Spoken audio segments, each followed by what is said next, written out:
All right, let's get right into it. We're going to talk about something that is, I think, one of the most maddening human experiences out there. That feeling of being totally stuck, even when you know exactly what you should be doing.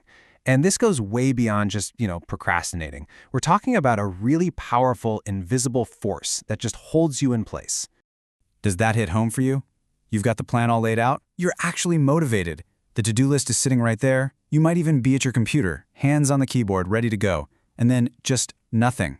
It's like an invisible wall just slams down inside your own head. It's a physical feeling, this resistance you just can't seem to break through. And man, it is so confusing, and honestly, it can make you feel pretty ashamed. So what is really happening here? Our first instinct, almost always, is to just blame ourselves. We think, I just need more discipline, or I'm just not trying hard enough. But what if that's not the real story? What if this paralysis isn't some kind of character flaw at all, but a sign of something much, much deeper going on? Okay, so let's start with the story we usually tell ourselves, right? The one that's become our go-to explanation. We can call it the myth of failed discipline. It's a really easy story to believe, but the problem is it doesn't actually help us get unstuck. And I'm guessing these words look pretty familiar. This is like the report card that our inner critic gives us, right? Laziness, lack of willpower, procrastination. We just use these labels to beat ourselves up, totally convinced that if we could just fix these things about ourselves, everything would be fine. We make it a problem with us. And this right here gets to the very heart of the conflict. You've got one side with all those familiar stories we tell ourselves. I'm lazy, I have no willpower. But then on the other side, just question marks. What if there's a totally different reason? What if these labels we're using are actually hiding what's really going on? And that brings us to the real game changer in all of this. Let's talk about the reality behind the myth. Because that feeling of being stuck, it's not a failure. It's not a flaw. It's a function. It's actually an incredibly sophisticated, ancient protective mechanism that is just doing its job. So what on earth is a protective mechanism? Well, think of it like this. It's an automatic, unconscious response from your nervous system. This is not your conscious brain choosing to be lazy. This is your body's deep-seated survival instinct slamming on the brakes because it senses a threat that's almost always tied to something in your past. This is the huge shift in perspective we need to make. That frozen feeling is just a symptom. It's the check engine light on the dashboard. It's the external sign of a hidden battle happening inside you, a conflict between your conscious desire to move forward and your unconscious nervous system's powerful drive to keep you safe from a danger it remembers, even if you consciously don't.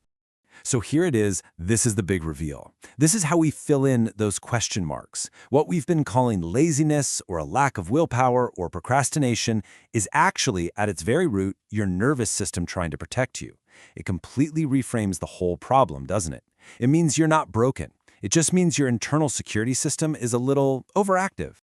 Okay, so if it's a protective mechanism, that's the next logical question, right? What is it trying to protect us from? And to figure that out, we have to go back. We have to look at how this whole system got wired up in the first place, which usually happened when we were very young. Here's the thing you have to understand. Your nervous system has a perfect memory, and at some point in your life, probably when you were a kid, being powerful or even just being visible came with a cost. Maybe you spoke up and got shot down. Maybe you took a risk and were shamed for it.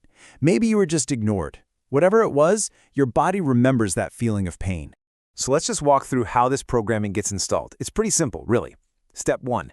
As a kid, you do something bold. You share a creative idea, you stand up in front of the class, whatever it is. Step 2. You face a cost. That action is met with something negative, criticism, embarrassment, you name it. Step 3. Your nervous system, whose number one job is to keep you safe, immediately logs this as a rule. Being seen equals pain. And now, step 4. As an adult, anytime you try to do something similar, start a new project, speak up in a meeting, that old program fires up and freezes you to protect you from feeling that same pain all over again. So, knowing all this, where does that leave us? Well, this understanding opens the door for a really profound shift in how we relate to that part of ourselves. We can stop seeing it as an enemy we have to conquer and start seeing it as, well, as an ally. That's just working with some really old information. And this is really the whole point. That internal saboteur that you feel like you've been at war with for years, it's not a saboteur. It's a guardian. A well-intentioned but seriously misinformed guardian. It's like having an old bodyguard who's still protecting you from a third-grade bully. The goal isn't to fight it. It's to gently update it and let it know that you're safe now. So I want to leave you with this question. The next time you feel that resistance, that freeze, instead of getting frustrated and fighting it, just get curious for a second. Ask that part of yourself, hey, what old danger are you trying to protect me from right now? Because the answer to that question, that's the real starting point for finally, truly getting yourself unstuck.